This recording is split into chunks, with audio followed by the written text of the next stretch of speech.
월요일 3부 생생한 경제 이슈들을 전달하는 경제저널 시간입니다. 오늘은 올해 반환점을 돈 우리 경제를 진단하고 하반기에 주목해야 될 변수, 경제 상황 짚어보죠. 한양대학교 경영대 이상석 교수 전화 연결돼 있습니다. 교수님 안녕하십니까? 네, 안녕하세요. 네. 참 이제 본격적인 삼복더위가 시작이 됐고 여름 휴가철도 시작이 됐는데 올해 상반기를 돌아보면 우리 경제가 참 급박하게 돌아간 것 같아요. 맞습니다. 자, 한 해를 돌아볼 때 3개월마다 보는 분기가 있고 또 6개월마다 보는 반기가 있습니다. 네. 또 남은 한 해 여러 가지 상황들을 봤을 때 우리가 이런 것들 잘 봐야 되는데 어쨌든 상반기에 해당되는 1월부터 6월까지의 경제 상황과 수치에 대한 종합적 분석, 이거 항상 이 한 해가 지날 때마다 전환점에서 굉장히 중요한 포인트다 이렇게 봅니다. 네. 자, 오늘은 상반기 한국 경제에 보여줬던 특징을 두 가지 정도로 제가 한번 나눠보고 설명을 드려보겠습니다. 그리고 최근에 이제 다시 급부상하고 있는 변수, 이것도 하나 더해가지고 오늘 방송 좀 이어가도록 하겠습니다. 예. 그러면 올 상반기 경제를 설명하는 첫 번째 핵심 키워드는 뭡니까? 네, 일단 첫 번째는 이 물가 상승과 실물 경제 위기감 고조, 이렇게 이제 정리를 할 수 있겠습니다. 예. 방송을 통해서 누누이 말씀드렸는데요. 현재 물가 상승 압력이 우리나라의 일만이 아니죠. 전 세계가 지금 공통적으로 겪고 있는 공통 위험입니다. 네.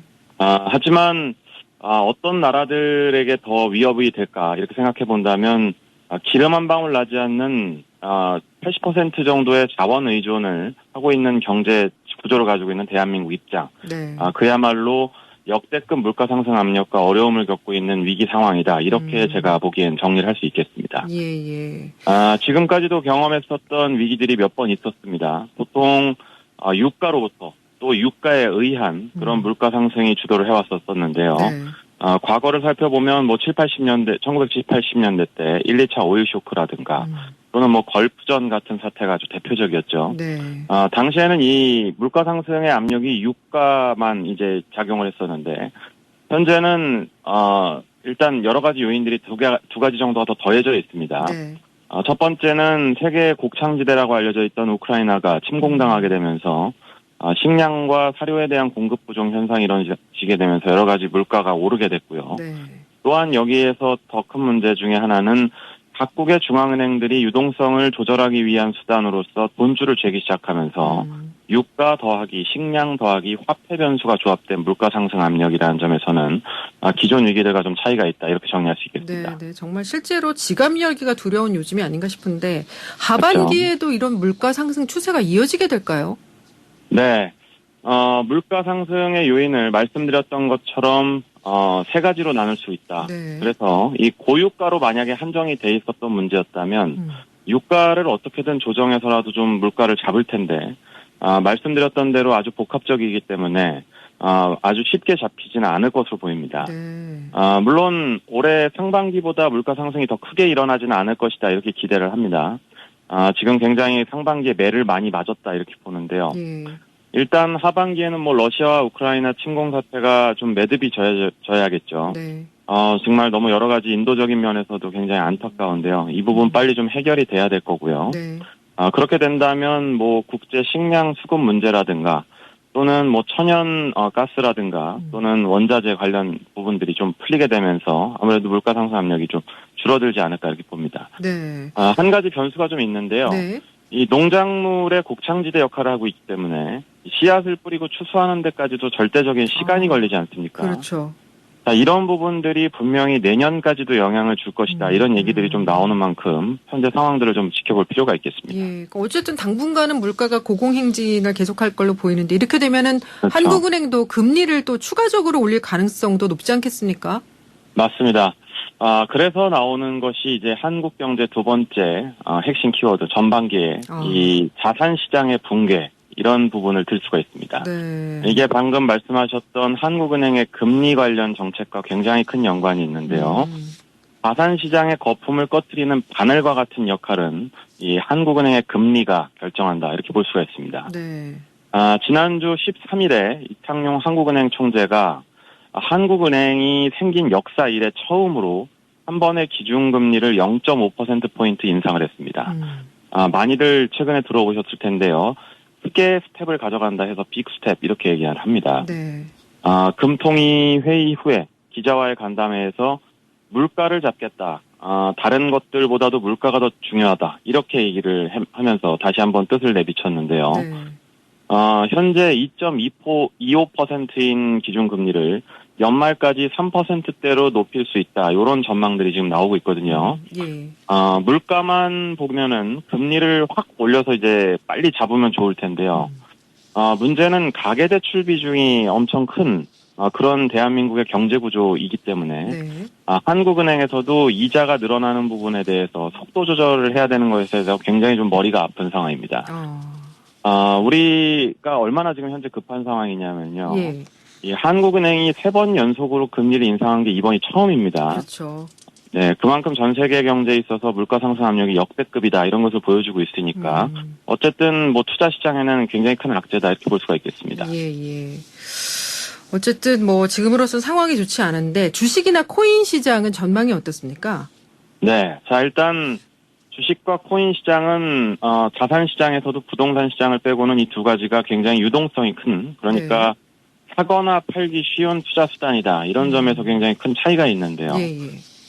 굉장히 사고 팔기 쉬우니까 당연히 상황이 좋지 않아지니 이런 뭐 매매가 많이 있었죠. 그래서 굉장히 큰 폭락을 경험을 했습니다. 전반기에. 시장에 넘쳐나는 돈의 흐름 때문에 물가가 이제 상승을 하고 있으니까 각 국가들에서 뭐 대한민국의 한국은행을 비롯해서 각 나라의 중앙은행들이 1순위로 물가부터 잡겠다 이런 정책들이 이어지니까 당연히 뭐 돈의 흐름들이 굉장히 줄어들 것이다 이런 얘기 때문에 시장에서 즉각적으로 반영이 됐고 폭락이 시작된 거죠. 네네. 제 개인적으로는 뭐 주식시장보다 코인 시장이 훨씬 더 거품이 심하고 또 위험한 시장이다 이렇게 생각을 하는데요. 이 시장의 경우에는 향후 어느 정도 가격선까지 하락을 하게 될지 예측이 거의 불가능한 수준입니다. 네네. 반등이 오더라도 쉽게 진입해서는 안 된다 이런 말씀드립니다. 최근에 뭐 반등이 좀 있으니까 또 진입을 하려는 분들이 많이 여쭤보시던데요. 예. 굉장히 불안한 시장이다. 저는 이렇게 뭐 단언할 수가 있겠습니다. 네네. 자, 반면에 이 주식시장은 기업의 가치에 의해서 산정되는 정확한 기준이 있는 역사적으로 오래된 시장이다 보니까 현재 수준은 뭐 좋지 못한 상황이 어느 정도 반영된 수준으로는 보이는데요. 2년간의 유례 없었던 상승 이후에 6개월 만에 모든 것들이 꺼지게 되면서 현재 뭐 공포 심리는 상당히 높은 상황이긴 한데 어쨌든 거품이 좀 꺼지기는 했으나 여러 가지 변수들이 남아있기 때문에 뭐 전쟁이라든가 또는 코로나 이슈라든가 유럽 국가들의 재정 상태가 좋지 않은 국가 부도의 위험 같은 것들이 이제 최근에 많이 회색 코뿔소로 부각이 되기 때문에 이런 부분들 좀 많이 지켜보는 상황이 아니냐 이렇게 보고 있습니다. 예. 최근에는 부동산 시장도 낙폭이 커지고 있는 상황이죠. 그렇죠. 예. 가장 대한민국 국민들이 관심이 많은 시장이죠. 그런데 뭐 전체 시장 분위기가 좋지 않은데 뭐 부동산 시장은 다르다 이렇게 주장하는 분들이 계시다면 이 또한 뭐 어불성설이다 이렇게 봅니다. 부동산 시장은 손바뀜이 주식이나 코인 시장에 비해서 느린 특성을 가지기 때문에 하락세가 완연하지만 현재 상황은 이게 끝이 아니라 거의 시작일 가능성이 높아 보입니다. 몇 가지 우려되는 사항들이 나오고 있습니다. 첫 번째는 금리 인상 여파 때문에 연말에 주택담보대출 금리가 변동금리가 9%의 상품이 출시될 걸로 보입니다. 주택 가격이 과거에 비해서 뭐 1.5배에서 2배 이상 뛴 상태인데 부채도 2배가 됐을 가능성이 높은데 그렇죠. 네, 이자가 커지면 대한민국 경제의 내관이 될 경제 위기에 내관이 될 가능성도 배제가 할 수가 없겠습니다. 두 번째는 이 주택 가격이 하락을 하니까 주택 매매가보다 전세가가 높은 역전세난이 우려된다. 이런 상황들이 최근에 나옵니다. 얼마 전 뭐 인천 지역에서 이런 역전세상이 처음으로 발생했다. 이런 기사가 나왔을 정도로 현재 주택 시장 좋지는 않은데요. 어쨌든 개인적으로는 부동산 시장의 하락세는 이제 초입부에 해당이 된다고 보기 때문에 뭐 금리 정책과 같은 부분들이 좀 안정될 때까지는 투자를 하시는 데 있어서는 좀 소극적인 자세를 유지할 필요가 있겠다 이런 말씀 드려봅니다. 금리가 치솟다 보니까 요즘 전세에서 월세로 급격히 전환하는 추세도 나타나고 있다고 하더라고요. 맞습니다. 일단 뭐 전세에 대한 부분들도 이제 갱신권이 끝나는 8월에서부터 좀 불안한 시장 세를 보이고 있죠. 그러다 보니까 이제 임대인들이 여러 가지 전략들을 월세로 좀 전환하는 그런 모습들도 보이고 있습니다. 정부가 어제 당정협의회 열어서 4억 미만 주택 대출을 고정금리로 전환해주겠다고 했는데 이 대책은 좀 효과가 있을까요? 어떻게 평가를 하세요? 일단 고정금리의 부분들을 어느 정도 기간을 보장해 줄 수는 있는데요. 네. 많은 분들이 지금 좀 잘 모르고 계신 사실 중에 하나가 1997년 외환위기 때도 이 각 시중은행들에서 제공했던 고정금리를 네. 일시적으로 고정금리의 액을 올렸던 적이 있었습니다. 그러니까 이게 경영상의 이유에 의해서 충분히 고정금리도 올라갈 수 있는데요. 지금 이 부분들을 뭐 정부에서 은행들의 정책들을 컨트롤한다 이런 부분들은 사실 세세하게 짚을 수는 없는 부분들이기 때문에 네. 그 효과는 좀 미미하지 않을까 이렇게 보고 그래요. 있습니다. 예. 금리 얘기 추가적으로 좀 질문을 드리고 싶은데요. 지금 미 연준이 자이언트 스텝에 이어서 점보 스텝 단행할 가능성도 높다는 얘기 나오는데 이렇게 되면 우리나라하고 금리가 역전되는 현상이 한동안 지속될 수밖에 없을 것 같은데 지금 한은의 빅 스텝도 역부족인 상황이 되는 거 아닌가요? 맞습니다. 사실 뭐 지금 뭐 점보 스텝이라고도 하고 울트라 스텝이라고도 하는데요. 예. 자, 이런 부분들 지금 하반기에 또 다른 변수가 하나 있습니다. 바로 이 코로나의 재확산이죠. 예. 코로나가 재확산되게 되면은 경기가 또 침체될 가능성이 있기 때문에 이 물가와 경기 침체 중에서 뭘 선택해야 될까라는 건데요. 지금 각 나라의 중앙은행들은 이미 정했습니다. 답은 나와 있습니다. 답이 정해져 있는 금리 상승을 선택한다는 겁니다. 예. 말씀하신 대로 한국은행과 이 미국 간의 이런 금리 조절로 인해서 역전 현상이 나올 텐데요. 이런 부분들은 사실 좀 일시적일 가능성이 높습니다. 네. 대한민국 경제가 여태까지 금리 역전 현상을 가져간 경우는 아주 일부분에 기반하지 않기 때문에 분명히 따라가는 정책을 펼 수밖에 없다는 거죠. 그럼 계속 올라갈 수 있다는 얘기네요. 미국 네, 따라서. 그렇죠. 왜냐하면 뭐 수출 기반의 어떤 사업을 가지고 있고 산업 구조 자체를 또 이러다 보니까 이 원달러 환율에 대한 환율 부분들을 생각을 안 할 수가 없습니다. 그렇죠. 이런 부분들을 따라가게 된다면 당연히 뭐 금리는 당연히 미국을 따라갈 것이다 이렇게 보고 있습니다.